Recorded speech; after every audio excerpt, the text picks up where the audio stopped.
World mission program के अंतर्गत मैं पीडी यादव आप सभी का हार्दिक स्वागत करता हूं।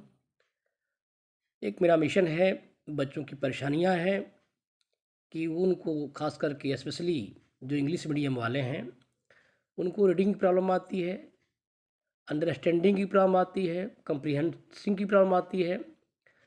तो इसका मुख्य रीज़न यही है कि बच्चों को जो शब्द के क्या प्रोनाउंसिएशन है, क्या उच्चारण है, क्या साउंड है, वो सही नहीं कर पाते हैं और उनकी मीनिंग नहीं जानने से उनके क्वेश्चन को समझने में दिक्कत होती है।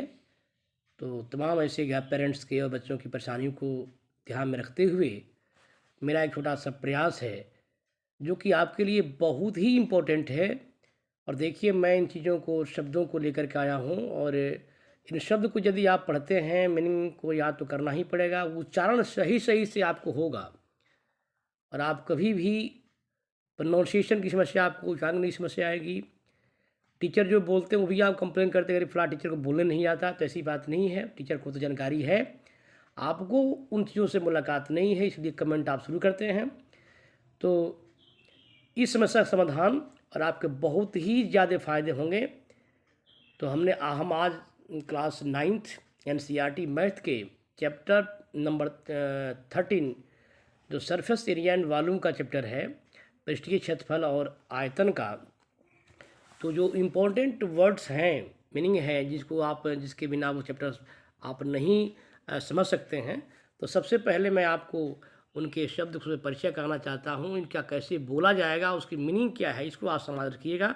और देखिए, इस चीज़ को मैंने जो है राइट किया है, लिखा है, जानते हुए भी हमने ऑक्सफोर्ड का संपर्क किया है, ऑक्सफोर्ड डिक्शनरी का, कि क्या करेक्ट उच्चारण क्या हो सकते हैं। फिर आप देखिए, अदर जो राइटर्स हैं जो बोलते हैं, उनका भी मैंने ध्यान रखा है। तो शब्द के सही उच्चारण करने में आपको सहयोग, देखिए ये शब्द है आपका सरफेस, आप जान रहे हैं, ये स्पेलिंग को देख लीजिएगा अपने बुक से। और इसको जो इस तरीके से ऑक्सफोर्ड जो है सफिक्स कहता है, सफिक्स अंग्रेज कैसे बोलते हैं, सफिक्स। और हम लोग जो है अपने इंडियन परिप्रेक्ष्य में इसको सरफेस बोलते हैं, सरफेस, जिसका अर्थ होता है पृष्ठीय, सतह या तल कहा जाए, ये सब मीनिंग होती है। तो जो इम्पोर्टेंट मीनिंग को ध्यान दें। दूसरी मीनिंग देखिए, हमने लिया है एरिया का। एरिया आपको पता है, एरिया का मतलब होता है क्या। देखिए इसको, एरिया को कैसे ऑक्सफोर्ड देखिए कैसे लिख रहा है, एरिया, एरिया ऐसे बोलते हैं अंग्रेज, एरिया। फिर अपने यहाँ जो बोलते हैं भारतीय में, उसको एरिया बोलते हैं, एरिया, जिसका अर्थ होता है क्षेत्रफल या क्षेत्र की बात आती है।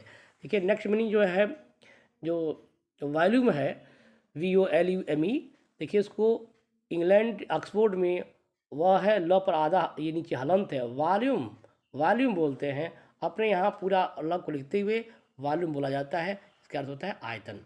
ये जब आप जान जाएंगे तभी आपको लैंग्वेज समझ में आएगा कि कौन शब्द को क्या बोलते हैं, क्या उच्चारण प्रोनाउंसिएशन क्या करते हैं। और एक प्रयास करिए ज़रूर, ज़्यादा कठिन नहीं है। और नहीं जानेंगे तो ज़िंदगी भर हमसे गारंटी ले लीजिए, कभी भी आपको समझ में नहीं आएगी। रट करके इम्तहान देते रहिए, कंपटीशन कभी नहीं निकलेगा कि कंपटीशन कहता क्या है, क्या आप समझ पाएंगे, खासकर इंग्लिश मीडियम वाले। देखिए ये है क्यूबाइड, CUBID। देखिए अपने इंग्लैंड में जो ऑक्सफोर्ड डिक्शनरी का उच्चारण है क्यूबाइड। देखिए ये जो शब्द आपको बता दें, ये क्यूबाइड शब्द ऑक्सफोर्ड नहीं दे पा रहा है, उस पर नहीं है। बहुत से वर्ड्स की उच्चारण जो आपको ऑक्सफोर्ड में नहीं मिलेगा। ये डिक्शनरी FCB लिखा हुआ है, FCB का मतलब कि फादर कामिल बोल के, ये इंटरनेशनल स्तर के राइटर है, फादर कामिल बोल के उनकी डिक्शनरी है, उससे में लिया है। तो क्यूबाइड का अर्थ आप जान लीजिए, घनाभ या षटकोण भी कहते हैं इसको, षटकोण। नेक्स्ट मीनिंग है, देखिए नेक्स्ट मीनिंग आप देखिए 5 है, ये भी पढ़ना है। क्यूब, क्यूब जानते हैं, CUB, क्यूब, क्यूब का मतलब क्या होता है, क्यूब देखिए ऐसे लिखा गया, नीचे ऑक्सफोर्ड अनंत कहता है, ये क्यूब है। क्यूब का मतलब होता है घन या घन क्षेत्र, क्यूब। ये राइट शब्द देखिए, राइट, RIGHT, राइट के बहुत सारे मीनिंग हैं। तो हमको जो उचित मीनिंग मैथ में है उसको देखना है, न कि राइट मतलब शुद्ध लेना है, न राइट मतलब दाहिना लेना है। यहाँ जो आपको देखेंगे राइट ऐसे लिखा गया है, राइट ऑक्सफोर्ड लिखता है, राइट ऐसे भी लिखा जाता है। और राइट ऐसे भी देखिएगा, राइट को बड़ी की मात्रा पर लगा कर लिखा गया है, ऐसे भी किया गया है। तो अधिकांश आप लिखने में साउंड में दिक्कत होती है, ध्यान की कोई बात नहीं। ये क्षेत्रीय कुछ, जैसे अपने देखिए बहुत से लोग जो है साउंड को अलग अलग तरीके से कहते हैं, जैसे ब्रिटिश इंग्लिश है, अमेरिकन इंग्लिश है, स्वीडिश इंग्लिश है। तो ब्रिटेन वाले के कुछ उच्चारण अलग होते हैं, अमेरिकन इंग्लिश के कुछ अलग हो जाते हैं।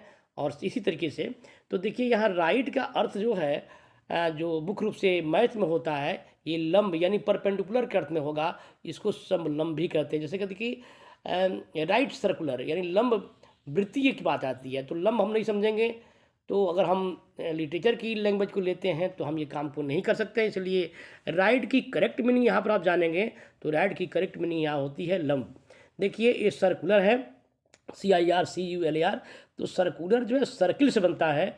सर्किल मतलब जानते हैं क्या, वृत्त होता है, और जो वृत्त के आकार का होता है, देखिए इसको कैसे लिखा गया, एक्सपोर्ट करता है सेक्युलर, शेकुलर, और इसको हम लोग प्ले भाषा में बोलते हैं सर्कुलर।